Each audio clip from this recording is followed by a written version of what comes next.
Hello, little readers. Today we're going to read Curious George Gets a Medal by H.A.Rey.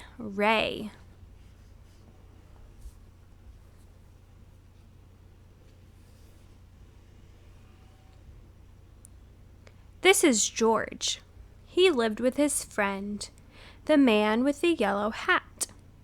He was a good little monkey and always very curious. George was alone this morning, looking at a picture book, when the doorbell rang. It was the mailman. "Here is a letter for you," he said. "Put it on your friend's desk. He'll read it to you when he comes home." George was curious.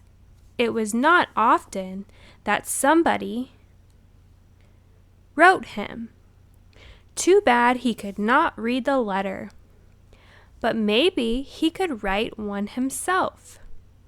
In the top drawer of the desk, there was paper and ink and a fountain pen. George sat down on the floor and began to write. But the pen was dry. It needed ink. George would have to fill it. He got a funnel from the kitchen and started pouring ink. But instead of going into the pen, the ink spilled all over and made a big blue puddle on the floor. It was an awful mess. Quickly, George got the blotter from the desk, but that was no help. The puddle grew bigger all the time. George had to think of something else. Why, soap and water, that's what you clean up with. From the kitchen shelf, he got a big box of soap powder and poured all the powder over ink. Then he pulled the garden hose through the window, opened the tap, and sprayed water on the powder. Bubbles began to form, and then some lather. And more lather, and more lather, and more lather. In no time, the whole room was full of lather. So full, indeed, that George had to escape in a hurry. When he was safely out of the house, he first turned off the tap. But what next? How could he get rid of all the lather before his friend came home? George sat down in the grass and thought for a long time. Finally, he had an idea. He would get the big shovel and shovel the lather out of the window. But where was the lather? While George had been outside thinking, it had all turned into water. Now the room looked like a lake, and the furniture like islands in it. The shovel was no use. A pump was what George needed to get the water out, and he knew just where to find one. He had seen a portable pump at the farm down the road. The farmer was away working in the fields.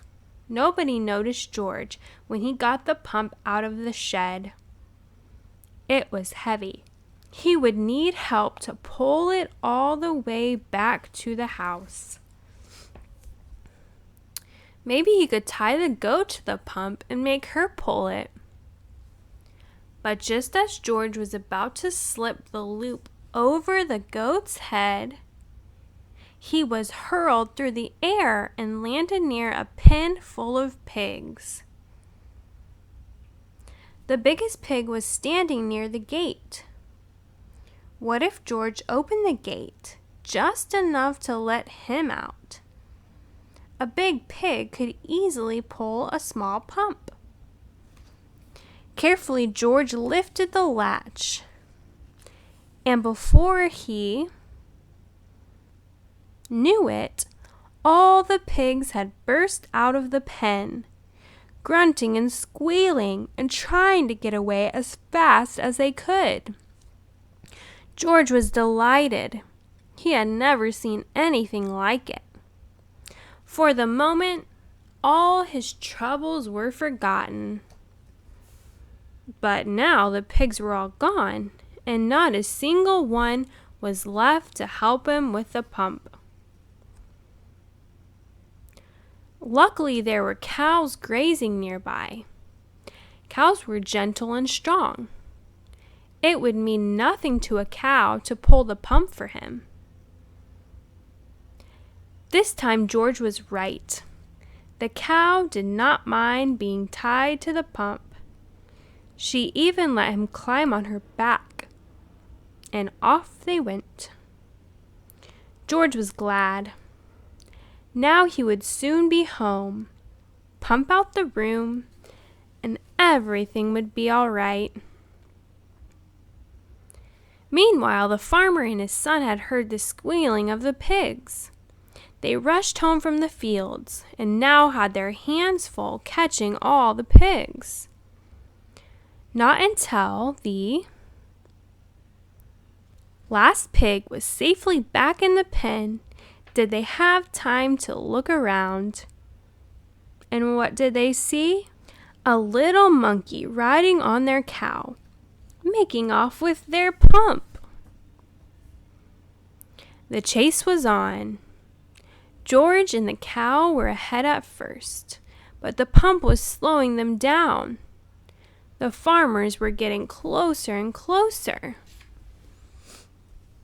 Now they had almost caught up with them.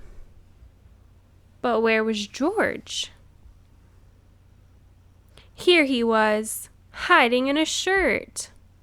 The farmers had run past him. But on their way home, they had to come back over the same road.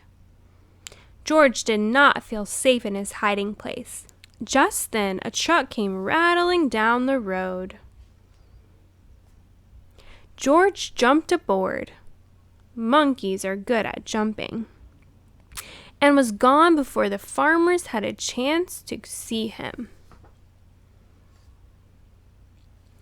The truck drove to a part of town that George had never seen before.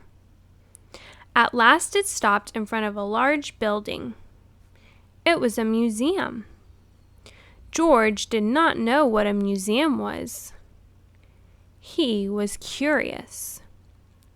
While the guard was busy reading his paper, George slipped inside. He walked up the steps and into a room full of all sorts of animals. At first, George was scared, but then he noticed that they did not move. They were not alive. They were stuffed animals, put into the museum so that everybody could get a good look at them. In the next room, George saw something so enormous it took his breath away. It was a dinosaur. George was not scared this time. He knew it was not real. He looked at the dinosaur and then the baby dinosaur. And then he saw the palm tree full of nuts. George liked nuts. Suddenly he felt very hungry. He had missed lunch that day. He would climb up and just then he heard footsteps. He had to hide again. But where? A family came in to look at the dinosaur. They paid no attention to the little monkey who was standing there. The monkey did not move. He stood so still they thought he was just another stuffed animal. George was glad when they had gone. Now he could pick the nuts. He climbed up the dinosaur's neck and started to pull. But the nuts would not come off. George did not know they were not real either. He pulled harder and harder. The tree began to sway. Crash! Down came the tree on the dinosaur's head. Down came the dinosaur. And down came George. Guards came rushing in from all sides, and underneath the fallen dinosaur they found a little monkey. They pulled him out of there and brought him to Professor Wiseman, who was the director of the museum. Professor Wiseman was terribly angry. "Lock that naughty monkey up right now," he said, "and take him back to the zoo. He must have run away from there." George was carried off in a cage. He felt so ashamed he almost wished he were dead. Suddenly the door opened. "George!" somebody shouted. It was his friend, the man with the yellow hat. "It seems you got yourself into a lot of trouble today," he said. "But maybe this letter here will get you out of it. It's from Professor Wiseman. He needs your help from an experiment. I found it on my desk at home, but I couldn't find you anywhere. So I came over here to talk to the professor." And this is what the letter said. Dear George, a small spaceship has been built by our experimental station. It is too small for a man, but could carry a little monkey. Would you be willing to go up in it? I have never met you, but I hear that you are a bright little monkey who can do all sorts of things, and that is just what we need. We want you to do something nobody has ever done before. Bail out of a spaceship in flight. When we flash you a signal, you will have to open the door and bail out with the help of emergency rockets. We hope that you are willing and that your friend will permit you to go. Gratefully yours, Professor Wiseman, Director of the Science Museum. So you are George, Professor Wiseman said. If I had only known. Of course, everything will be forgiven if you are willing to go. They got the smallest size spacesuit for George and all the other things he needed for the flight. Then they helped him put them on and showed him how to use them. When everything was ready, a truck drove up with a special television screen mounted on it to watch the flight. They all got on and were off to the launching site. They checked all the controls of the spaceship, especially the lever that opened the door. George tried it too.